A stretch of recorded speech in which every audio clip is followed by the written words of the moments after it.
वसुदेवं सुतं देवं कंसुचाणूरमर्दनं देवकी परमानन्दं कृष्णं वन्दे जगद्गुरुम् अखण्डमण्डलाकारं व्याप्तं येन चराचरं तत्पदं दर्शितं येन तस्मै श्रीगुरुवे नमः। सच्चिदानन्दरूपाय विश्वेतुपत्यादुहितमे तापुत्रे विनाशाय श्रीकृष्णाय वयं नमः। गुरुर्ब्रह्मा गुरुर्विष्णु गुरुर्देव महेश्वर गुरुर्साक्षात् परं ब्रह्म तस्मै श्रीगुरुवे नमः। जगत गुरु भगवान कृष्ण अथो ज्ञान गुरुवे नमः। शिक्षा गुरुश्च रामदासे युवराजे नमो नमः। भगवान श्याम सुंदर के श्री चरणों में नमन दंडवत सत्सर प्रणाम और सभी के लिए यथायोग प्रणाम। जय श्री राधे, जय श्री कृष्ण। सभी सुखी रहें, सभी आनंद में रहें, सभी धन जन से परिपूर्ण हो। श्रीमद् भागवत कथा पर आधारित भक्ति ज्ञान वैराग्य में प्रवचन निरंतर आपके आंगन में गंगा माँ की धारा के साथ सदस्य बहते रहते हैं। श्रीमद् भागवत कथा दिव्य और आनंदमयी पावनमयी कथा को श्रवण करने मात्र से ही मानव को शांति का मार्ग मिल जाता है। और भागवत तो यहाँ तक प्रमाणित करती है कि उन लोगों को भी शांति का मार्ग देती है जिनके पास शरीर भी नहीं है, अर्थात देह नहीं रही है। श्रीमद् भागवत कथा देवर्षि नारद सनकादिक ऋषियों के द्वारा भक्ति ज्ञान वैराग्य को श्रवण करा रहे हैं। पर देवर्षि नारद के हृदय में यह शंकाएं तो बनी रही कि जब मेरे इतने प्रयत्न करने से भी ज्ञान वैराग्य को जवानी ना दे सका तो श्रीमद् भागवत कथा से कैसे होगा। पर सनकादिक ऋषि उनसे आश्वासन देते हैं, उन्हें विश्वास दिलाते हैं, आप चिंता ना करें, श्रीमद् भागवत कथा के सुनने मात्र से ही इनको शांति का मार्ग मिल जाएगा। क्योंकि आकाश ने कहा है कि सत्कर्म कर। सत्कर्म की जो क्रिया है वो भी समझाने का प्रयत्न किया है सनकादिक ऋषियों ने कि सत्कर्म क्या है। आप लोगों को भी ये व्याख्या बताई गई कि सत्कर्म क्या है और अकर्म क्या है। अकर्म वो है जो एक दिन समाप्त हो जाता हो, और सत्कर्म जो सदैव रहता हो, स्थिर हो। सदैव परमात्मा है और परमात्मा के जो सानिध्य में रहने वाले हैं वो सदैव रहते हैं, चिरंजीवी रहते हैं, अर्थात अमरता पा लेते हैं, मोक्ष पा लेते हैं। भाई स्वर्ग स्वल्प अंत दुखदाई, स्वर्ग भी आप चले जाते हो, अच्छे भोग भी मिल जाते हो, तो भागवत कहती है, शास्त्र कहता है कि एक ना एक दिन फिर वो समाप्त हो जाते हैं। तो उस अवस्था में आप लोगों को शांति का मार्ग नहीं मिल पाता। भाई एक दिन जब हमारे पास जो कोष है वो खत्म हो ही जाता है, जमा पूंजी वो खत्म हो ही जाता है। ये विशेष करके बात आती है भागवत में जो बताया गया है। भाई आपने तप किया है, कितने वर्ष किया है उसकी भी गणना है, उसका प्रतिफल कितना मिला है वो भी है, क्योंकि वो नापतोल का सामान है। पुण्य करते हो, दान करते हो, जो भी है, शास्त्रों में तुमने पढ़ा देखा होगा कि ये उपवास करोगे, ये क्रिया करोगे तो इतने वर्षों तक आप लोग स्वर्ग में प्रतिष्ठित रहोगे, इतना ऐश्वर्य तुम्हें प्राप्त होगा, इतने वर्षों के बाद पुनः जीवन के लिए अर्थात मृत्युलोक में आओगे। ये सब बातें खुल जाती हैं, पहले ही बता दी जाती हैं, या जब आप लोग प्राप्त कर लेते हैं तब तुम्हारे सामने वो मानो संदेशा रख दिया गया हो कि आप इतने दिन तक यहाँ रह सकते हो। तो स्वर्ग स्वल्प अंत दुखदाई, यह तन कर फल विषय ना भाई। जब विषयों में पड़े रहते हैं उनके लिए बताइए कि स्वर्ग भी मिल जाता है, वो भी जब नष्ट होता है तो यहाँ की तो बात ही क्या है। पर सत्कर्म सूचको नूनम ज्ञान यज्ञ स्मृतो, सत्कर्म कर तू, केवल सत्कर्म कर। सत्कर्म वही है जहाँ कर्तापन का भाव ना हो, अपने को समर्पण कर दे, नौछावर कर दे, और जो भी अपने को नौछावर करते हैं वो श्रेष्ठ होते हैं। देवर्षि नारद ने जो भी किया वो अपना किया, कर्तापन का भाव जो सामने था वो रखा कि मैंने कुछ किया है। और जहाँ कर्तापन होता है वहां तो वो उसे तो ये समझ लीजिए कि वो खर्च होने लगा। जिस दिन से तूने अपने, भाई खर्चा वहीं से तो प्रारंभ हो जाएगा। आपने जब मेहनत किया है और उसकी पगार जिस दिन मिल गई उस दिन उसे खर्च करोगे तुम। जैसे देवर्षि नारद ने अपनी जो मेहनत की कमाई थी वो खर्च साथ साथ ही करने प्रारंभ कर दिया। भाई कामदेव पर विजय प्राप्त कर ली है उन्होंने। रामायण में बहुत अच्छा प्रसंग आता है कि बहुत भारी तप किया है। देवराज इंद्र आए तो सब लोग परेशान हुए कि देवर्षि नारद क्या करना चाहते हैं। तो अप्सराएं गई वहां, कामदेव गए, रति गई, सब गए, पहुंचे हैं, पर सबके सामने अपने को दृढ़ता से स्थिर रखा है उन्होंने, अर्थात तपस्या में पूर्ण रहे। सब लोग देवता लोग हार गए और उन्होंने स्वीकार कर लिया कामदेव भी जब पराजित हो गए हैं तो देवर्षि नारद काम विजयी हो गए हैं, नाम रख दिया काम विजयी। समाधि से बाहर आए और पता चला है कि तूने कामदेव को जीत लिया है जो कोई ना जीत सका, समस्त कामनाओं पर विजय प्राप्त कर ली है जो कोई ना कर सका, समस्त भोगों पर विजय प्राप्त कर ली है जो कोई ना कर सका। ऐसा अपने में उन्होंने निश्चित कर लिया।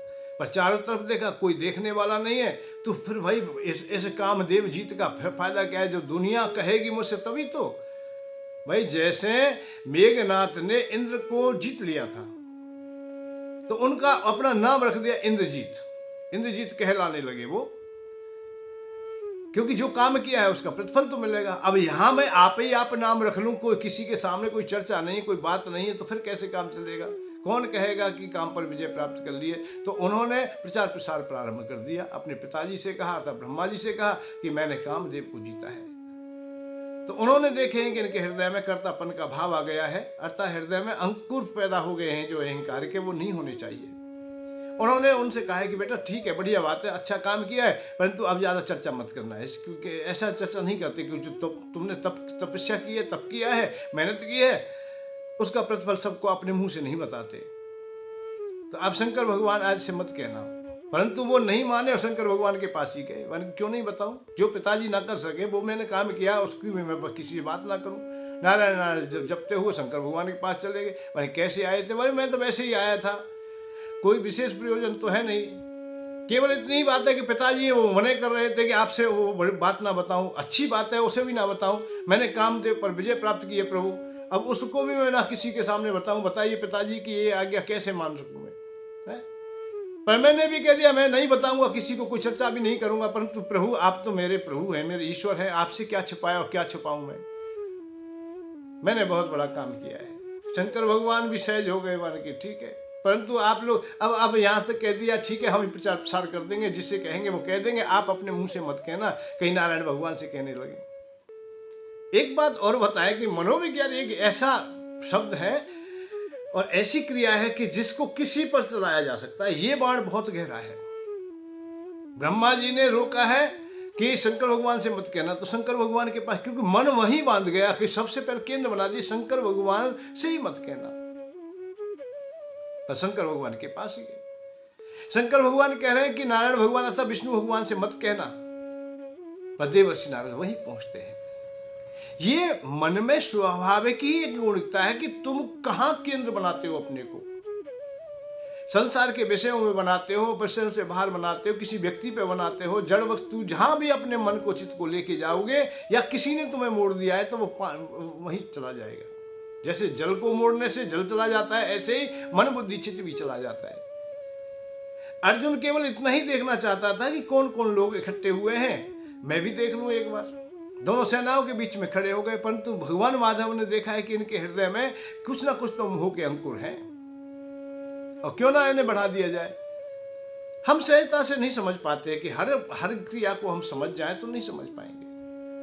भगवान किसने सबसे पहले रथ खड़ा करके अर्जुन से यही कहा कि देख तू भीष्म द्रोण प्रमुखताचा, भीष्म द्रोण को देख, सर्वेश राजा महिकृताम, भूमि के जितने भी राजा लोग हैं उन सबको देख, और विशेष करके क्या देखेगा, प्रमुखता से क्या देखेगा, तू भीष्म को देख, अपने दादा को देख, जिस दादा ने तुझे पाला है उसके लिए तू लड़ने के लिए सामने खड़ा है, इसे तो देख तू। जिस गुरु ने तुझे ये अस्त्र विद्या सिखाई है उसे देख। अब आप लोग कह रहे हैं कि अर्जुन के हृदय में मोह है, नहीं, कृष्ण भगवान ने ही वो मोड़ा था, मोड़ दिया उन्हें।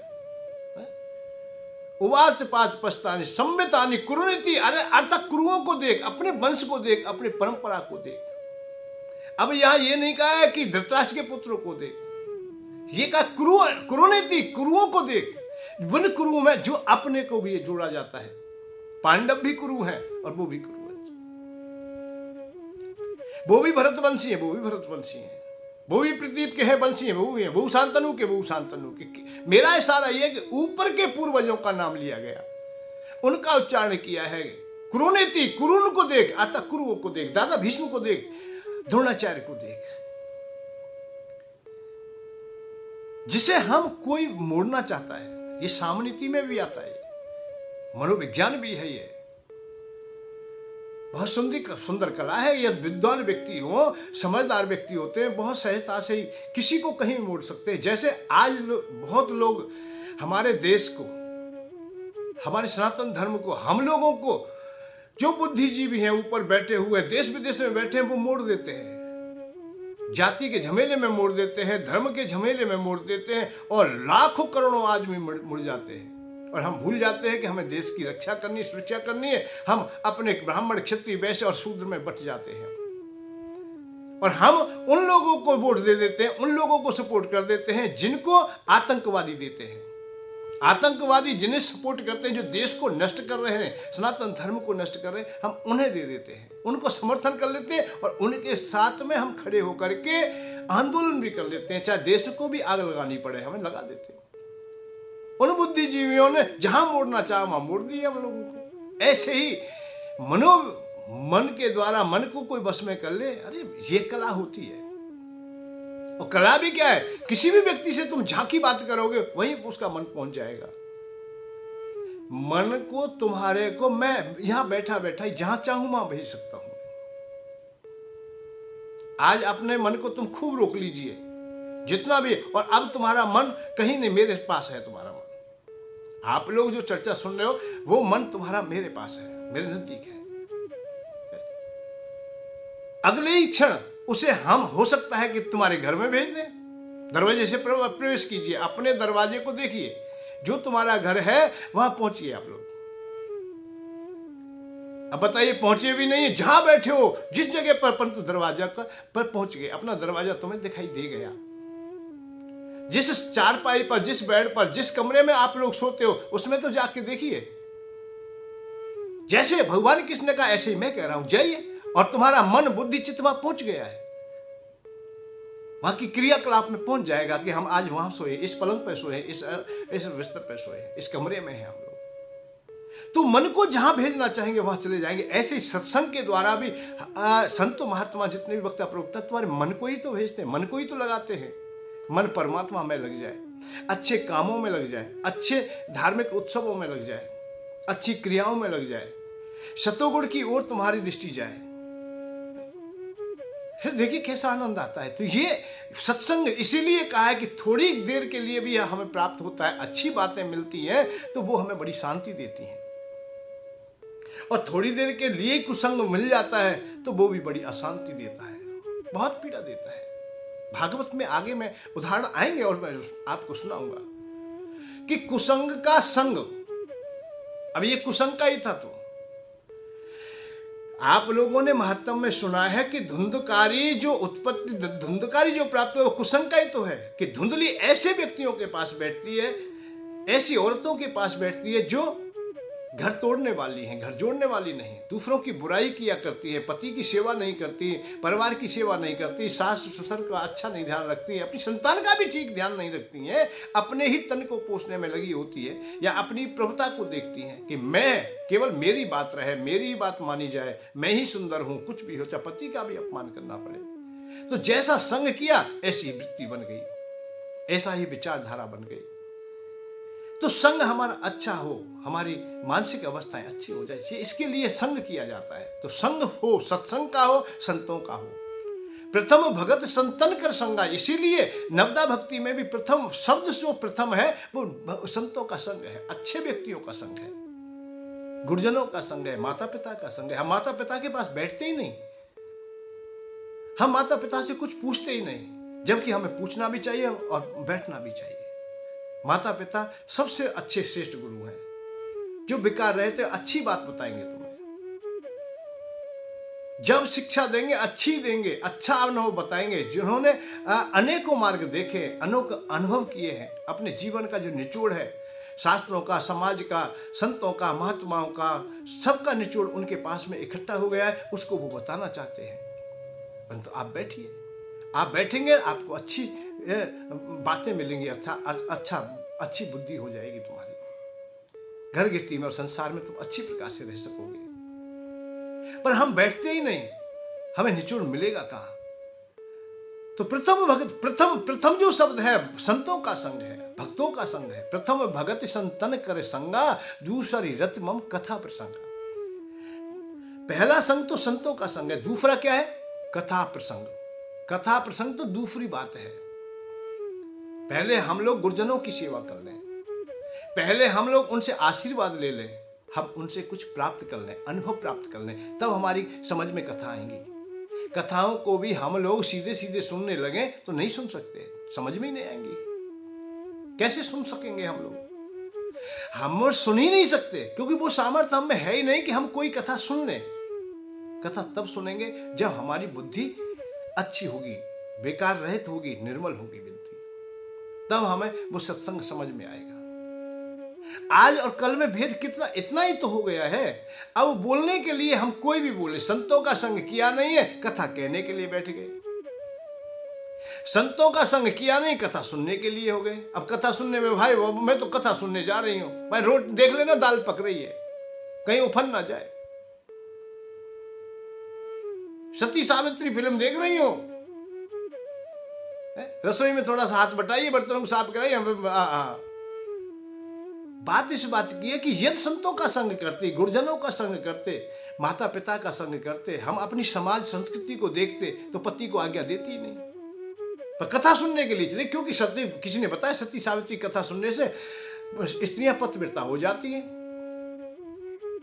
तो पतिव्रता होने के लिए तो चली गई, पर रसोई का ध्यान नहीं रहा, रसोई में पति को लगा के चली गई। तो संग अनिवार्य है, पहला संग अनिवार्य है। पहला संग नहीं किया है तो कथा आप लोग श्रवण भी नहीं कर सकते। जो श्रवण कर रहे हो वो तुम्हारे हृदय तक पहुंचेगा ही नहीं, ऊपर ऊपर निकल जाएगा। वो सब धोखा दिखाई देगा, वो आडंबर दिखाई देगा, वो कल्पनाओं का सागर दिखाई देगा, तुम्हें स्वास्थ्यता से नहीं दिखाई देगा। भगवान श्याम सुंदर की, भगवान राम की जो माधुर्य लीला है वो तुम्हारी समझ में आएंगी ही नहीं, तुमसे कोसों दूर चली जाएंगी, तुम्हारे तक पहुंचेंगी नहीं, तुम्हें समझ में नहीं आएंगी। बहुतों के में नहीं आती है। भगवान की लीलाएं जब होती हैं, ये कथाएं सुनाई जाती हैं, मैं भी सुनाऊंगा, परंतु ये समझ में आएंगी कैसे? विशेष बात है कि समझ में आनी चाहिए, और समझ में हमारी आना रही, हम सुनने लग रहे हैं कि कानों में कैसे भी पड़ जाए। अरे कानों में पड़ने से काम नहीं चलेगा, जब तक तुम्हारे हृदय तक नहीं पहुंचेगी। हृदय तक तब पहुंचेगी जब संतों का संग कर लोगे, गुरुजनों का संग कर लोगे। एक ही शब्द इतने इतने गहरे हैं कि उनको ही हम पूरे जीवन पालन करें, उनको ही हम समझें, तो वही हमारे कल्याण का मार्ग हो जाएगा। जैसे ये प्रथम भगत संतन कर संगा, यही कर लीजिए। संत क्या है? जो अपने से बड़ा हो, अपने से श्रेष्ठ हो, जो हमें सत्य विचार दे दे, जो सत्य का अनुभव करा दे, चाहे लौकिक हो या पारलौकिक हो, वही संत है। भाई संत हृदय नवनीत समाना, जो तुम पर करुणा बरसा सके, तुम्हारे कष्टों को देख के विकार रहित हो जाए, निर्मल बना दे आपको भी और अपने को बना दे। तो संतों का संग कर ले पहले, और संतों का संग किया नहीं, कथा सुनने के लिए चले गए। इसीलिए हजारों लाखों लोग कथा सुन रहे हैं, समझ में किसी के नहीं आ रही। अब दूसरा पक्ष भी जो सुना रहा है उसने भी संग नहीं किया, उसके हृदय में भी वो करुणा और भक्ति नहीं है, वहां भी अधूरापन है, इसलिए वो भी ऊपर ऊपर से कह रहा है, सुनने वाला भी ऊपर ऊपर से सुन रहा है। दोनों एक जैसे हो गए हैं, ना तो श्रोता ही ठीक मिला है और ना वक्ता ही ठीक मिला है, तो हृदय तक बात कैसे पहुंचे? परंतु चल रहा है, मोक्ष की बात कर रहे हैं, मोक्ष का अनुभव नहीं, ज्ञान की बात कर रहे हैं, ज्ञान का अनुभव नहीं, वैराग की बात कर रहे हैं, वैराग को हमने देखा ही नहीं। हम रागों के भंडार हैं, हम विषयों के भंडार हैं, हम वैराग की चर्चा करें, बड़ी विचित्र अवस्था है। पहले ऐसा नहीं था, पहले ये था जो मैं जैसा हूं ऐसा मैं ऐसा बोलूं। एक किसी संत बाबा के पास में कोई मैया अपने पुत्र को लेके गई, छोटा सा बालक था, 10-12 साल का होगा। वो गुड़ बहुत खाता। अब गुड़ खाने से भाई अधिक खाओगे तो उससे गर्मी हो जाएगी, उसके फोड़ा फुंसी हो जाते थे। जब बरसात का महीना होता था तो उस समय गमूरी आयद हो जाती। माँ बहुत उसे रोकती थी कि भाई ज्यादा गुड़ मत खा। एक दिन वो अपने गुरु के पास में ले गई। गुरुजी नजदीक आए हुए थे, उनके पास पहुंच गए, बच्चा भी साथ था। प्रार्थना की, गुरुदेव ये गुड़ बहुत खाता है। गुरुदेव तो एकाएक चुप रह गए। फिर पूछा है, गुरुदेव इसका कोई उपाय बताइए, गुड़ बहुत खाता है। गुरुदेव ने कहा ठीक है, तो अगले मंगलवार में आना, मैं इसका इलाज कर दूंगा। गुरुदेव ने कुछ नहीं बताया, वो वापस आ गए। सने सने पूरा सप्ताह निकला है और मंगलवार आया तो प्रातः फिर वो चली गई अपने पुत्र को लेके। गुरुदेव आप बताइए, ये गुड़ बहुत खाता है, ये कैसे रुकेगा? गुड़ खाएगा तो इसके नुकसान हो जाएगा, आगे मीठा ज्यादा हो सकता है, शुगर भी हो जाए। बच्चे को पास बैठाया, गुरुदेव ने सर पर हाथ फेरा, कमर को सहलाया कि बेटा गुड़ अधिक नहीं खाते, गुड़ खाना अच्छी बात नहीं है, गुड़ खाइए तो थोड़ा खाइए, जो गुणकारी रहे, जितना मादे उतना खाइए, अधिक नहीं खाना चाहिए। जा बेटा खुश रह। अब वो तो बैठी बैठी रह गई, वन के हमने तो सोचा था कुछ झाड़ा देंगे, कुछ और कोई बात होगी। ये बात तो तुम उस समय भी बता सकते थे कि गुड़ खाना नहीं चाहिए, कोई ज्यादा बड़ी बात तो बताई नहीं।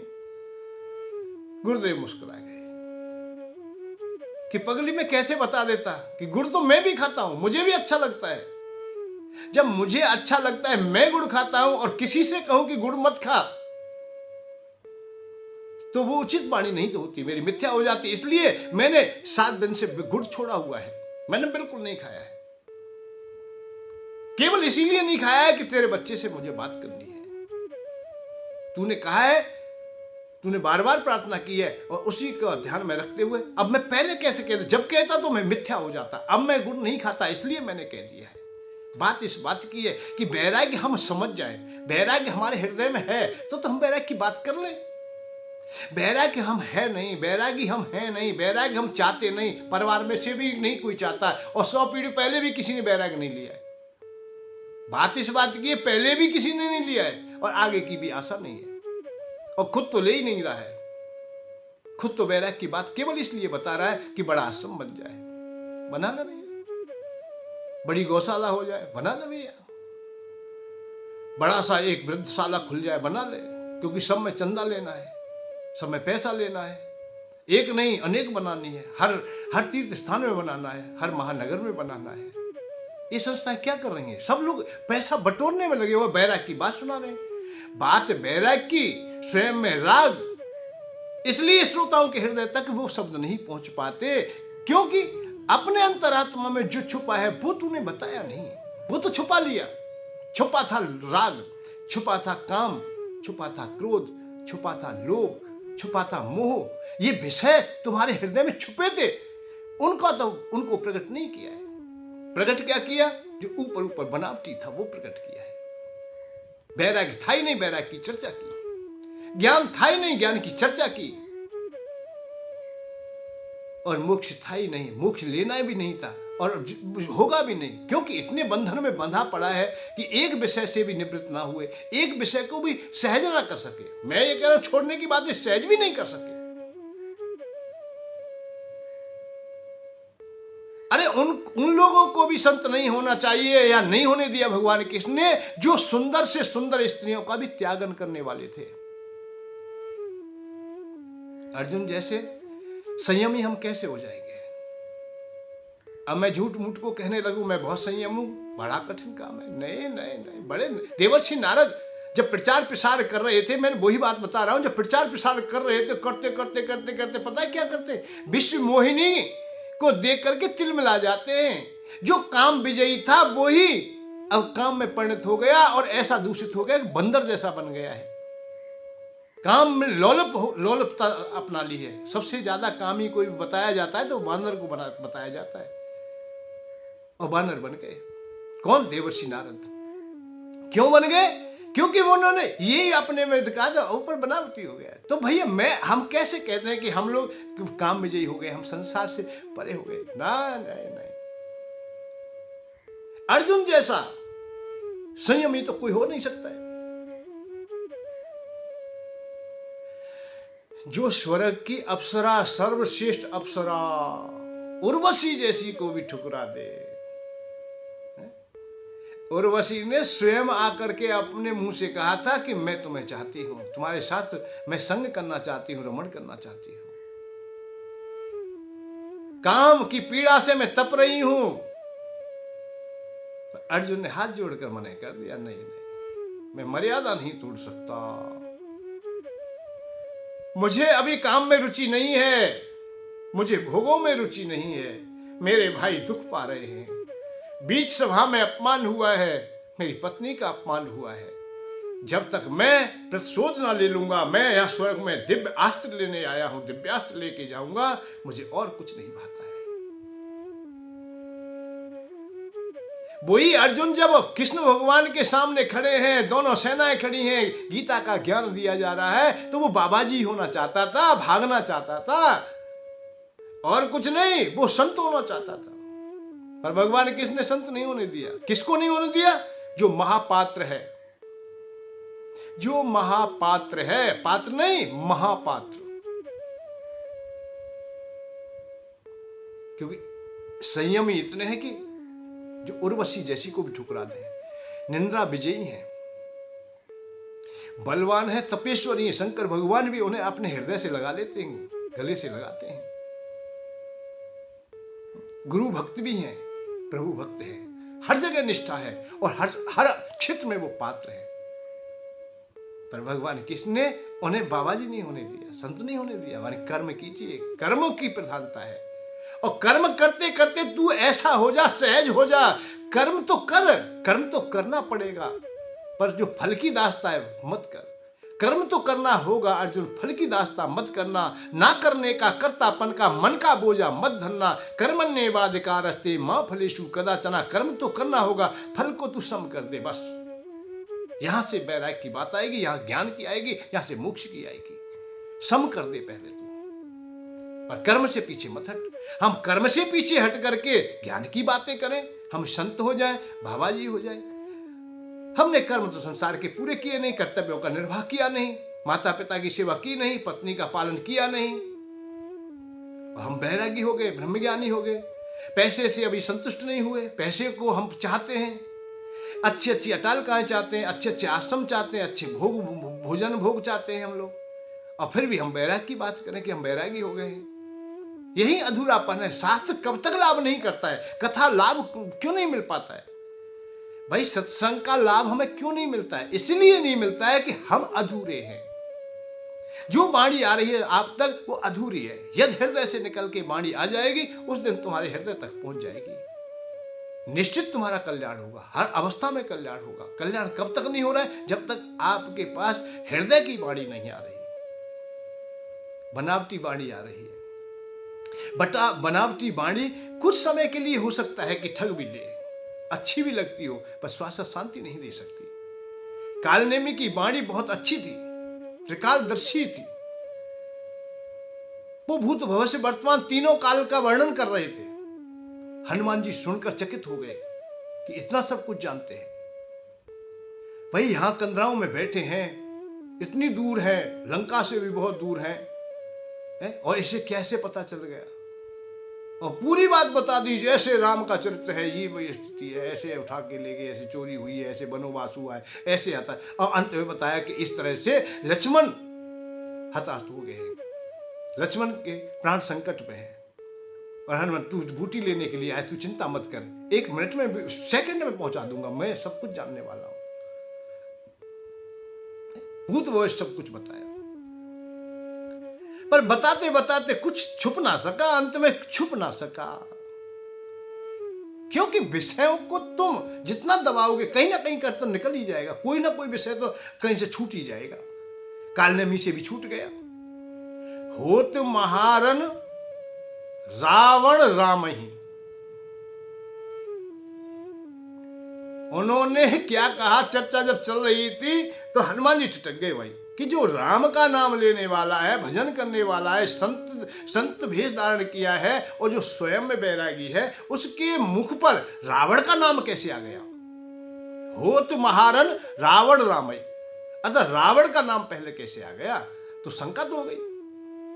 तो चोरी तो नहीं छुपेगी, तुम्हारे हृदय में यदि भोग छुपे हैं, जिसका तुम अनुसरण करोगे वो एक ना एक दिन बात निकल जाए। कितने वक्ताएं, कितने प्रवचन करते, उनके हृदय से लोभ की बात निकल जाती है, काम की बात निकल जाती है, क्रोध की बात क्यों निकलती है? वो इसीलिए निकलती है कि छुपा पड़ा है। तो छुपाव ना रखें, अपने को स्पष्ट कर दें, खोल के रखें। और जब तक तुम ना खोलोगे तब तक तुम्हें शांति का मार्ग मिलेगा भी नहीं। भाई एक वृक्ष, एक बीज को वृक्ष बनना है, अनंत का आनंद लेना है, तो धरती मां के लिए समर्पित होना होगा, उसे मां की गोद में समाना होगा, मां की आंचल में उसे जाना होगा। और अहंकार रूपी जो कवच है, बीज के ऊपर अहंकार रूपी जो कवच है, उसको तोड़ना होगा। जब तक बीज का कवच नहीं टूटेगा तब तक वो अंकुरित नहीं होगा। अंकुरित नहीं होगा तो वो वृक्ष नहीं बनेगा, और वृक्ष नहीं बनेगा तो अनंतता का आनंद भी नहीं लेगा। अनंतता का यदि आनंद लेना है तो अहंकार रूपी जो आवरण चढ़ा हुआ है, जो बीज के ऊपर जैसे कवच है, ऐसे ही उस आवरण रूपी विषयों को अपने को छटकाना तो पड़ेगा, कुछ तो अलग करना पड़ेगा। जब आप अलग कर दोगे आनंद में डूब जाओगे, आप भी विशाल हो जाओगे, और जो भी तुम्हारे छाया के नीचे आएगा, तुम्हारे नीचे आएगा, वो भी गदगद हो जाएगा, वो शीतलता पा लेगा। अभी अहंकार रूपी कवच टूटा नहीं, और वृक्ष बनने की बात कहां से आ गई? वृक्ष है नहीं, उस जगह पर आप लोग छाया दे रहे हो, फल दे रहे हो। यही हमारा अधूरापन है। हम वृक्ष बने, पहले आवरण को तोड़ लें, स्वयं उस बीज में से बाहर निकल के आए। भाई विषय नहीं तो हमें संसारी बनाया हुआ है, नहीं तो आत्मा तो परमात्मा का स्वरूप है। आत्मा परमात्मा से परे है ही नहीं। वेदांत सार सर्वस्वम ज्ञान विज्ञान में बचा अहम आत्मा निराकारो सर्व साखी सुखी भव। वेदांतों का, शास्त्रों का, पुराणों का, सबका ये सार है। अहम आत्मा निराकार है, कार में है ही नहीं। कार में तो अज्ञानता के कारण दिखाई दे रहा है हमें।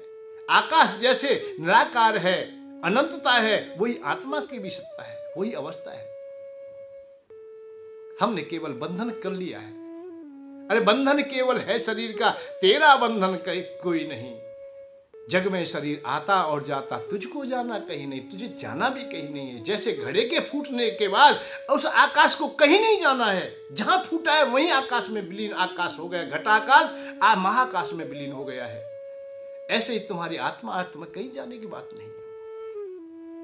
इसी प्रकृति में, इसी जगह हो आप। तो शांति का मार्ग खोजे। श्रीमद् भागवत कथा हमें बहुत कुछ बताने का प्रयत्न करेगी, बहुत कुछ आनंद देगी।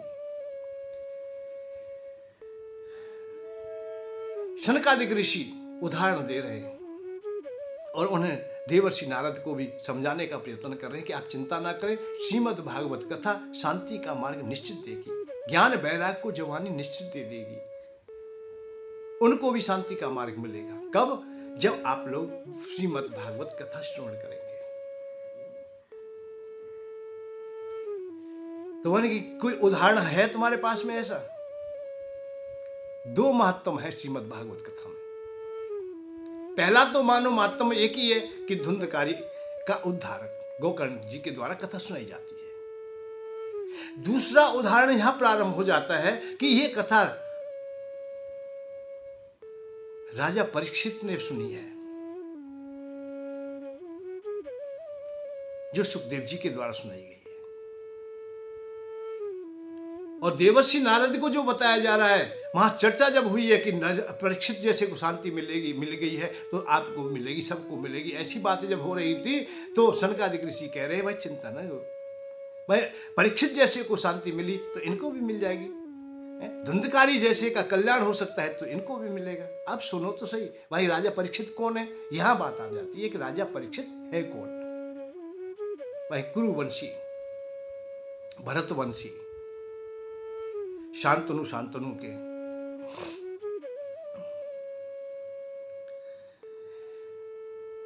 वंशधर आगे चल के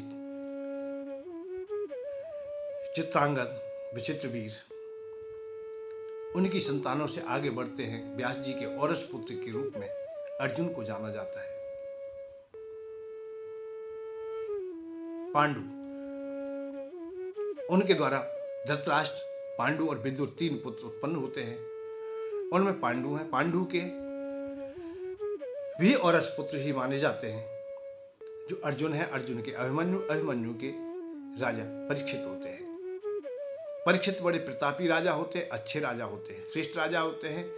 ऐसी किंवदंती और ऐसा शास्त्र प्रमाण करते हैं कहीं कहीं कि भगवान कृष्ण उन्हें गर्भ में ही उनकी रक्षा करते, उस समय उनके दर्शन पा लेते हैं। बड़े प्रतापी राजा होते हैं। जिस समय वो राज्य कर रहे थे तो उसी समय जब भगवान श्याम सुंदर धराधाम को छोड़ के चले जाते हैं तो कलयुग प्रवेश कर जाता है, अर्थात कलयुग आ जाता है, कलयुग प्रारंभ हो जाता है। समस्त युगों का जब वर्णन होता है उसमें मालूम होता है, हमें ज्ञात होता है कि समस्त धर्म अब युग अपने अपने धर्म के अनुसार इस धराधाम में चलते हैं। सतयुग अपनी प्रधानता से चारों चरणों को संभालते हुए चलते हैं कि धर्म के अनुसार ही लोग चलते हैं। पर त्रेता में एक चरण कमजोर हो जाता है और द्वापर में 2 हो जाते हैं और कलयुग में तो चलते चलते चारों ही चरण कमजोर हो जाते हैं। एक ही पैर थोड़ा रहता है, वो भी विशेष कोई कह नहीं सकते हैं। 4 चरण में धर के कर्म को एक प्रधान और ये न केन विद्धि ने दान करे कल्याण, केवल दान मात्र रह जाता है। धर्म भी हमारा कम हो जाता है, सोच भी हमारा कम हो जाता है, सत्य भी हमारा कम हो जाता है। तो एक दिन राजा परीक्षित शिकार खेलने के लिए गए हुए हैं। उस समय वो देखते हैं कि एक काले कपड़े पहने हुए एक राजा का भेष धारण किए हुए और एक गौ माता अर्थात उनके पुत्र को मारता हुआ ले जा रहा है, धर्म का स्वरूप बैल को। जब राजा ने देखा है कि मेरे राज्य में ऐसा अनाचार कि गौपुत्र को अर्थात गाय, विजार देवता को, गाय देवता को, बैल देवता को मारा जा रहा है या गायों को सताया जा रहा है, तो ये तो बड़ा अनाचार है। कौन है रे दुष्ट तू? उनके पास में गए, जैसे ही उन्हें दंडित करना चाहते हाथ जोड़ करके कहने लगे कि मैं कलयुग हूं, समस्त युगों की तरह मैं भी अपने समय पर आया हूं। महाराज मेरा नाम कलयुग है, मान के तो मैं तुझे अपने राज्य में नहीं ठहरने दूंगा। तो उन्होंने सहजता से कहा, महाराज भूमंडल पर, समस्त भूमंडल पर आपका राज्य है और मेरे लिए तो कोई ना कोई स्थान तुम्हें देना ही पड़ेगा। आप जब तक हैं, जब तक मैं एक आपके वचन के अनुसार जहां रखना चाहेंगे वहां तक मैं रह लूंगा, परंतु रखना तो पड़ेगा, चाहे दुष्ट हो चाहे कैसा भी हो। और राज्य में तो सब प्रकार के रोग रहते हैं, जब उनको शरण मिलती है तो क्या मुझे नहीं मिलेगी? द्वापर को मिला, त्रेता को मिला, सतयुग को मिला, इस भूमंडल पर स्थान तो मुझे भी निश्चित मिलेगा। पर ठीक है, तो हम तुम्हें सीमित स्थानों पर रखेंगे। प्रमदा संग धूत मद पाना, प्रमदा जहां प्रमाद होता हो, जहां संग होता हो, जहां स्त्री पुरुष का संग है वहां रह लेना, छल कपट झूठ बोला जाता है वहां रह लेना, मद का पान किया जाता हो वहां रह लेना, जहां हिंसा होती हो वहां रह लेना। ऐसे स्थानों ने जो रजोगुण तमोगुण से परिपूर्ण थे उन स्थानों को देते चले गए। पर राजा परीक्षित संतुष्ट ना हुए तो उन्होंने फिर एक स्थान और दे दिया है कि रजोगुण की जो स्वरूप है, रजोगुण की जो प्रधानता है वो स्वर्ण में है। स्वर्ण मुद्रा ही थी उस समय, स्वर्ण में है अर्थात धन में है। हिंसा स्वर्ण बसौ थल नाना, हिंसा और जहां स्वर्ण रहता है वहां आप लोग चले जाइए, वहां रह लीजिए। बात इसी बात की है कि जब कलयुग को दे दिया है,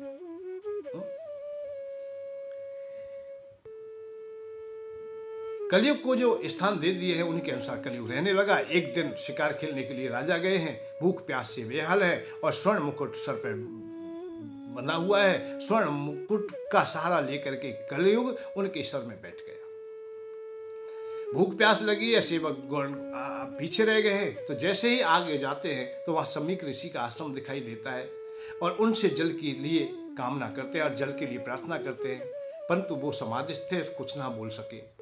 तो भूख और प्यास के कारण और कली के प्रभाव के कारण उन्हें आवेश आ जाता है और आवेश में ही उल्टा सीधा बोल देते हैं और वहीं एक मरा हुआ सर्प पड़ा हुआ है वही गले में डाल दिया है और राजा घर चले आते हैं। इधर देखते हैं कि उनके एक पुत्र हैं जिनका नाम श्रृंगी है। शमीक ऋषि के पुत्र हैं श्रृंगी। वो अपने साथियों के साथ में खेल रहे थे। जब ये पता धीमे धीमे पड़ा, एक बालक भाग भाग के आता है उनके जहां वो स्नान कर रहे थे वहीं, कि तुम्हारे पिता का इस तरह से एक राजा ने अपमान कर दिया है, मरा हुआ सर्प उनके गले में डाल दिया है, उल्टा सीधा अब शब्द बोल के चला गया है, तू सत्य कहता है वर के। तो वहीं से उन्होंने प्रारंभ कर दिया, श्राप दे दिया है, क्योंकि उनसे आकर के उनके अतीत को भी जगाया है। स्वस्कंद सब स्कंधेन बहती माँ गर्भतु श्रृंगिन गर्भतो भवा। श्रृंगी तू बड़ा गर्व करता है कि मैं तपेश्वरी हूं, मैं तेजस्वनी स्तत पिता तथेव चा तपस्वनी। तू भी अपने को तपेश्वरी कहता है और तेजस्वी तुम्हारे पिता, परंतु पिता का ऐसा अपमान होता है, कहां है तेरा तप। तो उन्होंने जल लिया है, जल के साथ में उन्होंने श्राप कर दिया है कि जिसने भी मेरे पिता का अपमान किया है, स्कंदे मृत समा साक्षी पन्नगराज कलवसी, जिसने भी मेरे पिता के कांधे पर ये मरा हुआ सर्प डाला है, सप्तरातादिता नेता यमश सदनम पता, जिसने भी मेरे पिता का अपमान किया, मेरे पिता के कांधे पर ये मरा हुआ सर्प डाला है, सप्तरातादिता नेता, 7 रात्रि के बाद में यमश सदनम पता, यमराज के यहां चला जाएगा। कैसे जाएगा? पन्नग राज कलवसी, वही सर्प बन करके उसे डस लेगा। तक्षक की बात आती है कि तक्षक की इति लंदति मरिया, तक्षक सप्त में है, ये भारत भागवत में भी स्पष्ट कहा गया है कि तक्षक नाग उसे डस लेगा, कठोर श्राप देती है। राजा जब घर पे आते हैं तो सर जैसे ही मुकुट उतारा है तो उन्हें बोध होता है एक साथ में कि तुझसे कुछ तो आज अपराध हुआ है, एक संत का ही अपमान कर दिया। पर कुछ ध्यान है, कुछ नहीं है, क्योंकि उस समय आप लोग जब विषयों में अंधे हो जाते हो किसी भी प्रकार के में, तो वहां अपनी बुद्धि और विवेक काम नहीं करता है। इधर श्रृंगी ऋषि जब शमीक ऋषि के अपने पिता के पास में आते हैं तो उन्हें वो बात बता दी जाती है, सर्प हटा दिया जाता है। पिता को बड़ा कष्ट होता है कि पुत्र तूने ठीक नहीं किया है, राजा हमारे धार्मिक हैं, अच्छे राजा है, श्रेष्ठ राजा है, इनके राज्य में हम बहुत अच्छी प्रकार से रहते हैं। गौरमुख नामक एक शिष्य होते हैं, उनको संदेश दे दिया जाता है, जाइए राजा को संदेश दे दीजिए कि मेरे पुत्र की जो वाणी है वो मिथ्या नहीं हो सकती। अपने जीवन का लक्ष्य अर्थात उद्धार का कोई साधन खोज रहे, केवल 7 दिन का जीवन रह गया है। अराजकते जना पदे दोषे जयंती होता, अतः अराजकता फैल जाएगी, राजा नहीं होगा तो तूने बेटा बहुत अच्छा नहीं किया है, तूने ठीक नहीं किया है। अरे राजा से तो धर्म राज सब कुछ प्रतिष्ठित होता है, राजा नहीं होता है तो फिर क्या है? धर्म की स्थापना राजा से होती है। राजा प्रतिष्ठितो धर्म, धर्मात् स्वर्ग प्रतिष्ठिता, धर्म से स्वर्ग की प्रतिष्ठा होती है। धर्म से ही स्वर्गवासी टिके हुए हैं। या धर्म के आचरण बंद हो जाए, धर्म ना रहे, राज्य यज्ञ क्रिया सर्वा, जितने भी क्रियाएं होती हैं वो राज्य से होती हैं, राजा के सानिध्य में ही होती है। और ये क्रियाएं ना हो तो देवताओं को क्या शक्ति मिलेगी, उनमें सामर्थ्य ना होगी। इसलिए आप लोगों ने यज्ञादि देव प्रतिष्ठिता, देवता भी यज्ञों से ही प्रतिष्ठित है, तूने ठीक नहीं किया। इसलिए कभी कभी हम यही बात और ध्यान देते हैं कि विशेष कीमती वस्तु या कीमती कोई चीज या ऐसी घातक चीज नादान बच्चे के पास, नादान व्यक्ति के पास नहीं होनी चाहिए। श्रेष्ठ व्यक्ति के पास ही बड़ी धरोहर होनी चाहिए। अपात्र के पास पात्रता जब आ जाती है उससे अराजकता फैल जाती है।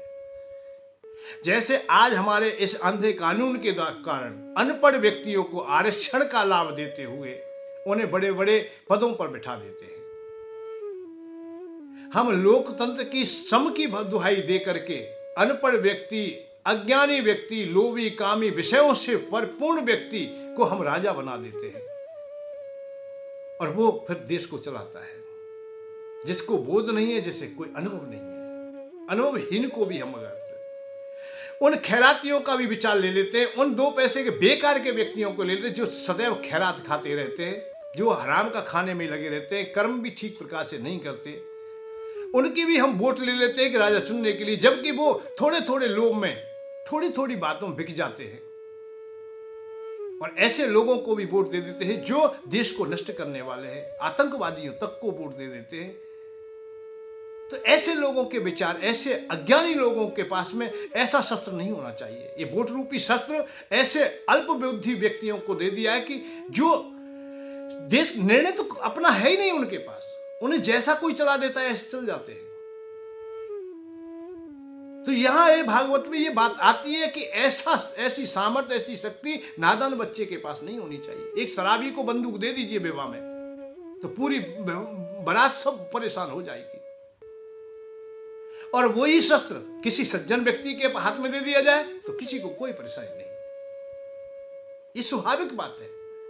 जो विषयों में अंधा है, जो निर्णय नहीं कर पा सकता है, कि दूसरे ने कहा, आके बच्चों ने कहा और क्रोधांध हो गए और वहां से श्राप दे दिया। आकर के देखते, पिता से मिलते, तब की बात थी कि क्या निर्णय लें, परंतु नहीं, उन्होंने विचार नहीं किया है। भृंगी ऋषि ने श्राप दे दिया है। श्रेष्ठ राजा, हो सकता है भाई दूसरे सामने वाले की बुद्धि विवेक में क्या उस समय प्रभाव हुआ हो सकता है क्रोध के कारण कोई गलती हो गई हो, लोभ के कारण, तो इसलिए क्षमा की भी यह आवश्यकता है। क्षमा तुम्हारा धर्म है, क्षमा तुम्हारा तप है, तुम्हारा क्षमा ही योग है, तुम्हारी क्षमा ही साधना है, तुम्हारा श्रेष्ठ जीवन भी क्षमा है। क्षमा की भी हृदय में क्षमा को भी स्थान देना चाहिए, पर समय जगह भक्ति के अनुसार हमेशा समझना चाहिए। तो ऐसे व्यक्तियों को पद ना दिया जाए जिससे देश और धर्म दोनों नष्ट हो जाए। परंतु राजा को अवगत करा दिया गया है, पहले ही बता दिया गया है कि आप संदेशा दीजिए। गौरमुख नामक एक शिष्य है, उन्हें भेज दिया है कि राजा अपने कल्याण का मार्ग खोज ले। श्रीमद् भागवत कथा कहती है, जब राजा को मालूम पड़ा तो एकाएक ही बहरा की ओर ही मन बन गया है। ये समझिए कि अब मेरा जीवन का प्रयोजन ही क्या है। भोग मैंने भोग लिए, देख लिए। अपने पुत्र जन्मेजय को गद्दी दे करके, अतः राज तलक करके, और गंगा माँ के किनारे चले जाते हैं। ऐसा उदाहरण आता है गंगा माँ के किनारे। वैसे वो स्थान तो आज भी है, शुक्रताल के नाम से जाना जाता है, गंगा माँ के किनारे है। और वो बट वृक्ष वो आज भी है, जिसके नीचे बैठ करके उन्होंने श्रीमद् भागवत कथा श्रवण की। सुखदेव जी महाराज ने उन्हें सुनाई। वो पावन तीर्थ है आज भी। वहां चले जाते हैं और संतों का संग करते हैं, बैठते हैं और रोते हैं, बिलखते हैं कि मैंने बहुत बड़ा अपराध किया, एक संत का अपमान किया है। तो वही सुखदेव जी महाराज आते हैं और उन्हें श्रीमद् भागवत कथा सुनाते हैं और विश्वास दिलाते हैं, तू चिंता ना कर, तुझे निश्चित ही कल्याण का मार्ग मिलेगा। तेरे पास 7 दिन तो बहुत है। खड़वांग राजा जनक जैसे को अल्प काल में ही शांति का मार्ग मिल गया था, मोक्ष मिल गया। तू क्यों चिंता करता है? अरे अच्छे सज्जन व्यक्ति का संग तो पल भर का ही हो, एक क्षण मात्र का हो, एक पल मात्र का हो, एक घड़ी मात्र का हो, आनंद ही आनंद है। एक घड़ी आधी में हूं पुण्य आज, तुलसी संगत साध की हरे कोटे अपराध। अरे हमारे अनेकों पाप है, जो हमारे कर्म के बंधन है, वो भी कट जाएंगे, अच्छे व्यक्ति से मिल जाए। अरे गुफा में हजारों वर्ष पुराना कोई अंधकार बैठा है। किसी ने कहा था कि ऐसा कैसे हो जाएगा? हाँ, हो जाता है भैया। करोड़ों साल से वहां कोई प्रकाश नहीं गया है, करोड़ों साल से कोई गुफा है, अंधकार है। बड़े बड़े पर्वतों के बीच में कोई गुफा है, उनके घरों में समाई हुई है। परंतु आप लोग मसाल लेके जाएं, टॉर्च लेके जाएं, कोई भी प्रकाश का साधन लेके जाएं और वहां अंधकार रहने वाला ये कह देगा मैं नहीं निकलूंगा, ऐसा नहीं हो सकता है। अंधकार को निकलना पड़ेगा। क्यों? कि प्रकाश की क्षमता वो है कि अंधकार को टिकने नहीं देता है। ऐसे सत्य की सामर्थ्य वो है, भगवान की कृपा की सामर्थ्य वो है कि जब वो प्राप्त हो जाती है तो तुम्हारे करोड़ों जन्मों के कोई भी बंधन क्यों ना रहे, कोई भी अध पाप क्यों ना रहे, वो सब नष्ट हो जाते हैं। चारों को आनंद ही आनंद आ जाता है। इसलिए आप लोग सही मार्ग की ओर खोजे और वो उसी में जाए। प्रेम को खोज लें, भक्ति को खोज लें, समर्पण भाव की ओर आ जाए। ये श्रीमद् भागवत कथा की गौणिकता है। कल विशेष करके हम आपको बताएंगे और चर्चा करेंगे कि महाभारत की दिव्य कथाओं के लिए ये पांडव लोगों का चरित्र बहुत ही सुंदर है और महाभारत की हर कथा बड़ी सुंदर है। क्योंकि इसके साथ साथ भगवान श्याम सुंदर का चरित्र भी साथ साथ चलता है, क्योंकि भगवान कृष्ण ही तो इसके नायक हैं। भगवान कृष्ण नहीं होते तो पांडवों को कौन विजय दिलाता, कौन उन्हें सुरक्षित रखता। भाई 11 अक्षौणी सेना, दादा भीष्म, कृपाचार्य, द्रोणाचार्य, अश्वत्थामा, कर्ण, जब कितने लोग बलशाली सामने खड़े हुए हैं। पांडवों के पास में 7 अक्षौणी सेना है। और कौरवों की बात करें, दुर्योधन आदि सभी भाइयों की बात करें तो वो 100 है। और पांडव कितने? 5 है। 5 में से एक नहीं मर पाता है और 100 में से एक नहीं बच पाता है। ये भगवान श्याम सुंदर की कृपा है, नायक की कृपा है। और जिनको कृपा मिल जाए फिर कहना ही क्या है।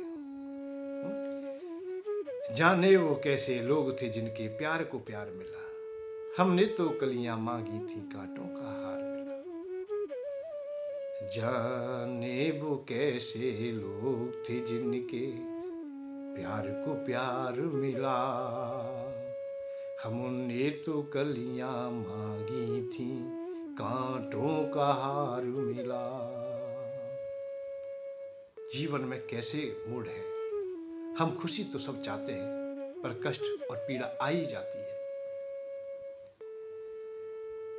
कष्ट और पीड़ा आती रहे, उसे भी सहन करने की सामर्थ्य हो, वो धैर्य हमारे पास हो, ये बड़ी भारी सौगात है। आपत्ति काल में धैर्य तुम्हारे पास है तो आप लोग सब कुछ ठीक कर लोगे। पांडवों के पास धैर्य था और धैर्य सत्य रूपी धैर्य जिसे मिल जाए फिर कहना ही क्या है। श्रीमद् भागवत कथा दिव्य आनंदमयी पावनमयी कथा कल फिर हम आपके सामने आएंगे। इसी पर प्रवचन हमारे निरंतर चलते रहेंगे। अहलोक और परलोक दोनों में ये काम आने वाली बात है। आपका उधर का जीवन भी सही हो और इधर भी आप जीने का मार्ग अपना सकें। दोनों मार्गों को देखते हुए श्रीमद् भागवत कथा पर आधारित भक्ति ज्ञान वैराग्य में प्रवचन की श्रृंखला निरंतर बहती रहेगी गंगा माँ की धारा के समान। जय श्री राधे, जय श्री कृष्ण। सभी खुश रहें, सभी आनंद में रहें। धन के साथ धर्म की ओर, सुख की खोज।